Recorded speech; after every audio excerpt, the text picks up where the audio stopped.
کیا آپ جانتے ہیں کہ حضرت یوسف علیہ السلام کے کتنے بھائی تھے؟ اور کیا آپ کو معلوم ہے کہ حضرت یوسف علیہ السلام کے بھائی ان سے کیوں حسد کرتے تھے؟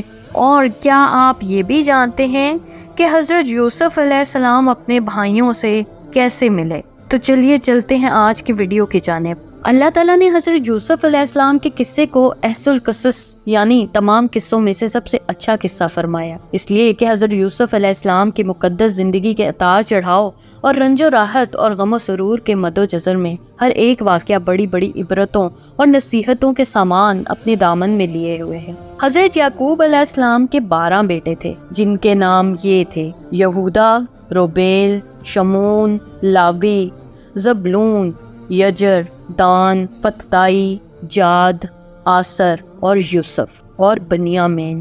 ان میں سے حضرت بنیامین حضرت یوسف علیہ السلام کے حقیقی بھائی تھے، باقی دوسری ماؤں میں سے تھے۔ حضرت یوسف علیہ السلام اپنے تمام بھائیوں میں سے سب سے زیادہ اپنے باپ کے پیارے تھے، کیونکہ ان کی پیشانی پر نبوت کے نشان درخشاں تھے، اس لیے حضرت یعقوب علیہ السلام ان کا بے حد احترام کرتے تھے، ان سے انتہائی محبت فرماتے تھے۔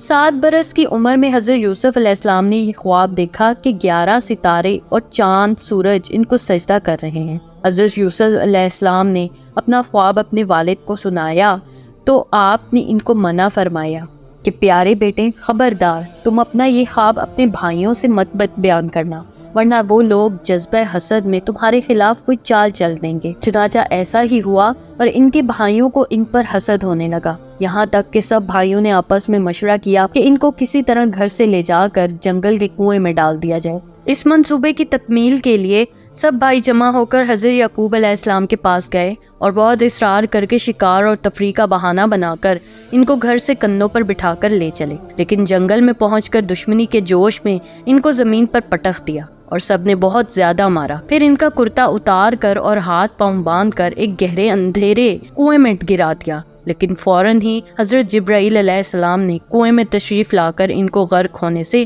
اس طرح بچا لیا کہ ان کو ایک پتھر پر بٹھا دیا جو اس کنویں میں تھا، اور ہاتھ پاؤں کھول کر تسلی دیتے ہوئے ان کا خوف و ہراس دور کر دیا۔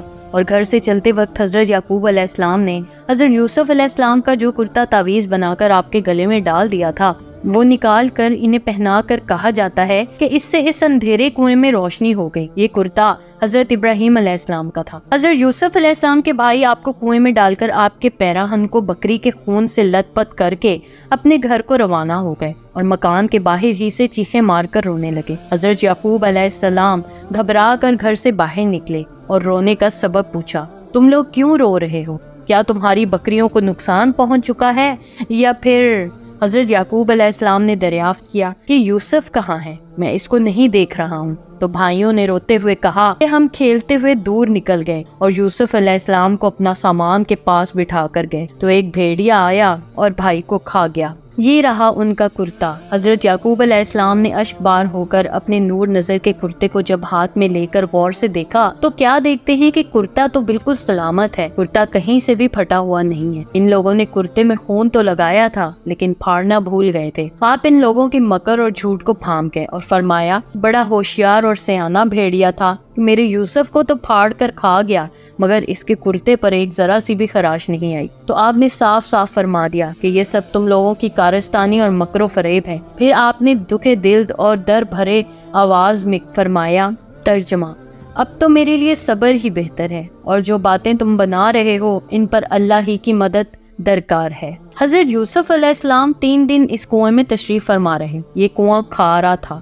مگر آپ کی برکت سے اس کا پانی بہت ہی شیریں میٹھا ہو گیا تھا۔ اتفاق سے ایک قافلہ مدین سے مصر جا رہا تھا۔ جب اس قافلے کا ایک آدمی جس کا نام ملک بن زار حضامی تھا پانی بھرنے کے لیے آیا، کنویں میں ڈول ڈالا تو حضرت یوسف علیہ السلام ڈول پکڑ کر لٹک گئے۔ مالک بن زار نے ڈول کھینچا تو آپ کنویں سے باہر آ گئے۔ جب اس نے آپ کے حسن و جمال کو دیکھا تو یبشرا ھذا غلام یہ کہہ کر اپنے ساتھیوں کو خوشخبری سنانے لگا۔ حضرت یوسف علیہ السلام کے بھائی جو اس جنگل میں روزانہ بکریاں چرایا کرتے تھے، روزانہ کنویں میں جھانک جھانک کر دیکھا کرتے تھے کہ جب ان لوگوں نے آپ کو کنویں میں نہیں دیکھا تو تلاش کرتے ہوئے قافلے کے پاس جا پہنچے اور آپ کو دیکھتے ہی دیکھتے کہنے لگے، یہ تو ہمارا بھاگا ہوا غلام ہے جو بالکل ہی ناکارہ اور نافرمان ہے۔ اگر تم اس کو خریدو تو بہت ہی سستا تمہیں فروخت کریں گے، مگر شرط یہ ہے کہ تم لوگ اس کو یہاں سے اتنی دور لے جا کر فروخت کرنا کہ یہاں تک اس کی خبر تک نہ پہنچے۔ حضرت یوسف علیہ السلام نے بھائیوں کے خوف سے خاموش کھڑے رہے اور ایک لفظ بھی نہ بولے۔ پھر ان کے بھائیوں نے ان کو مالک بن زار کے ہاتھوں 20 درہم میں فروخت کر دیا۔ مالک بن زار نے ان کو خرید کر مصر کے بازار کا رخ کیا اور بازار میں ان کو فروخت کرنے کا اعلان کیا۔ ان دنوں مصر کا بادشاہ ریان بن ولید املیک تھا۔ اس نے اپنے وزیر اعظم قطفیر مصری کو مصر کی حکومت اور خزانے سونپ دیے تھے، اور مصر میں لوگ اس کو عزیز مصر کے خطاب سے پکارتے تھے۔ جب عزیز مصر کو معلوم ہوا کہ بازار مصر میں ایک بہت ہی خوبصورت غلام فروخت کے لیے لایا گیا ہے اور لوگ اس کی خریداری کے لیے بڑی بڑی رقمیں لے کر بازار میں جمع ہو گئے، تو عزیز مصر نے حضرت یوسف علیہ السلام کے وزن کے برابر سونا اور اتنی ہی چاندی اور اتنا ہی مشک، اتنے ہی حریر قیمت دے کر خرید لیا، اور گھر لے جا کر اپنی بیوی زلیخا سے کہا کہ اس غلام کو نہایت ہی عزم و اکرام کے ساتھ رکھو۔ اس وقت آپ کی عمر 13 یا 17 برس تھی۔ زلیخا کے جھوٹے الزام کے نتیجے میں حضرت یوسف علیہ السلام 7 یا 12 برس جیل خانے میں رہے اور قیدیوں میں توحید اور اعمال صالحہ کی دعوت فرماتے رہے۔ تمام قیدی آپ کے حسن اخلاق اور آپ کے کردار کے گرویدہ ہو گئے۔ یہ عجیب اتفاق ہے کہ جس دن آپ قید خانے میں داخل ہوئے، اس دن آپ کے ساتھ بادشاہ مصر کے 2 خادم، ایک شراب پلانے والا اور دوسرا باورچی، دونوں جیل خانے میں داخل ہوئے۔ دونوں پر الزام تھا کہ انہوں نے بادشاہ کے کھانے میں زہر ملایا ہے۔ ان دونوں نے جیل میں خواب دیکھا۔ دونوں نے اپنا اپنا خواب حضرت یوسف علیہ السلام سے بیان کیا، جس کی تعبیر حضرت یوسف علیہ السلام نے بیان کی، جو 100% صحیح ثابت ہوئی۔ اسی دوران مصر کے بادشاہ اعظم ریان بن ولید نے بھی خواب دیکھا۔ بادشاہ اعظم نے اپنے درباریوں سے اس خواب کی تعبیر دریافت کی، تو لوگوں نے اس خواب کو خواب پریشان کہہ کر اس کی کوئی تعبیر نہ بتائی۔ اتنے میں بادشاہ کا ساقی، جو قید خانے سے رہا ہو کر آ گیا تھا، اس نے کہا مجھے اس خواب کی تعبیر معلوم کرنے کے لیے جیل خانے میں جانے کی اجازت دی جائے۔ چنانچہ یہ بادشاہ کا قاصد بن کر قید خانے میں حضرت یوسف علیہ السلام کے پاس پہنچ گیا اور بادشاہ کا خواب بیان کر کے حضرت یوسف علیہ السلام سے اس کی تعبیر دریافت کی۔ قاصد نے جب واپس آ کر بادشاہ سے اس کے خواب کی تعبیر بتائی، تو بادشاہ نے حکم دیا کہ حضرت یوسف علیہ السلام کو جیل خانے سے نکال کر میرے دربار میں لاؤ۔ قاصد جب رہائی کا پروانہ لے کر جیل خانے میں پہنچا تو آپ نے فرمایا کہ پہلے زلیخا اور دوسری عورتوں کے ذریعے میری بے گناہی اور پاک دامنی کا اظہار کرا لیا جائے، اس کے بعد ہی جیل سے باہر نکلوں گا۔ چنانچہ بادشاہ اس کی تحقیقات کرائی، تو تحقیقات کے دوران زلیخا نے اقرار کیا کہ میں نے خود ہی حضرت یوسف علیہ السلام کو پھسلایا اور ان پر الزام لگایا،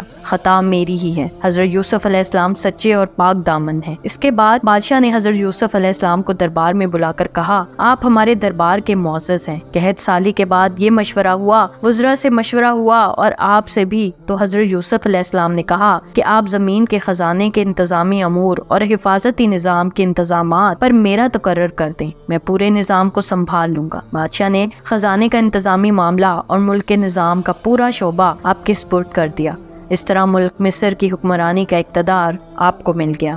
اس کے بعد آپ نے خزانوں کا نظام اپنے ہاتھ میں 7 سال تک کھیتی کی اور اناجوں اور بالیوں میں محفوظ رکھا، یہاں تک کہ قحط اور خشک سالی کا زور شروع ہو گیا۔ پوری سلطنت کے لوگ غلے کی خریداری کے لیے مصر آنا شروع ہو گئے اور ان کے غلے کی فروخت شروع ہو گئی۔ اس سلسلے میں آپ کے بھائی کنعان سے مصر آئے۔ حضرت یوسف علیہ السلام نے ان لوگوں کو دیکھتے ہی پہلی نظر میں ہی پہچان لیا۔ ان کے بھائیوں نے آپ کو نہ پہچانا۔ آپ نے ان لوگوں کو غلہ دے دیا اور پھر فرمایا، مجھے معلوم ہے کہ تمہارا ایک بھائی بھی ہے، آئندہ اس کو ساتھ لے کر آنا، اگر تم لوگ اس کو ساتھ نہ لائے تو تمہیں غلہ نہیں ملے گا۔ بھائیوں نے جواب دیا، ہم اس کے والد کو رضامند کرنے کی کوشش کریں گے۔ پھر حضرت یوسف علیہ السلام اپنے غلاموں سے کہا کہ تم لوگ ان کے نقدیوں کو ان کی بوریوں میں ڈال دو۔ یہ لوگ جب اپنے گھر پہنچے اور نقدیوں کو دیکھیں گے تو ضرور واپس آئیں گے۔ چنانچہ یہ لوگ اپنے والد کے پاس پہنچے اور فرمایا، ابا جان اب کیا ہوگا؟ عزیز مصر یہ کہہ دیا ہے، جب تک تم لوگ بنیامین کو ساتھ نہ لے کر آؤ گے تمہیں غلہ نہیں ملے گا، لہٰذا آپ بنیامین کو ہمارے ساتھ بھیج دیں تاکہ ہم ان کے حصے کا بھی غلہ لے لیں، اور آپ اطمینان رکھیں ہم لوگ اس کی حفاظت کریں گے۔ اس کے بعد جب ان لوگوں نے اپنی بوریوں کو کھولا تو حیران رہ گئے کہ ان کی رقمیں اور نقدیاں ان کی بوریوں میں موجود تھیں۔ یہ معاملہ دیکھ کر حضرت یوسف کے بھائیوں نے حضرت یعقوب علیہ السلام سے کہا، ابا جان اس سے بڑھ کر اچھا سلوک کیا چاہیے؟ دیکھ لیجئے، حضرت عزیز مصر نے ہم کو پورا غلہ بھی دے دیا اور ہماری نقدیوں کو بھی واپس کر دیا ہے، لہٰذا آپ بلا خوف و خطر ہمارے بھائی بنیامین کو ہمارے ساتھ بھیج دیں۔ حضرت یعقوب علیہ السلام نے فرمایا، میں ایک مرتبہ یوسف کے معاملے میں تم لوگوں پر بھروسہ کر چکا ہوں، اب میں دوبارہ تم لوگوں پر بھروسہ کیسے کروں؟ میں اس طرح بنیامین کو تم لوگوں کے ساتھ ہرگز نہیں بھیجوں گا، لیکن ہاں اگر تم لوگ حلف اٹھاؤ، میرے سامنے عہد کرو تو البتہ میں اس کو بھیج سکتا ہوں۔ یہ سن کر بھائیوں نے حلف کا عہد اٹھا لیا اور آپ نے ان لوگوں کے ساتھ بنیامین کو بھیج دیا۔ اس ویڈیو کا اگلا حصہ دیکھنے کے لیے دیکھتے رہیے میرے چینل کو لائک، سبسکرائب اور شیئر ضرور کیجیے، اور ساتھ ہی ساتھ بیل آئیکن کو بھی دبا دیجیے۔ شکریہ، اللہ حافظ۔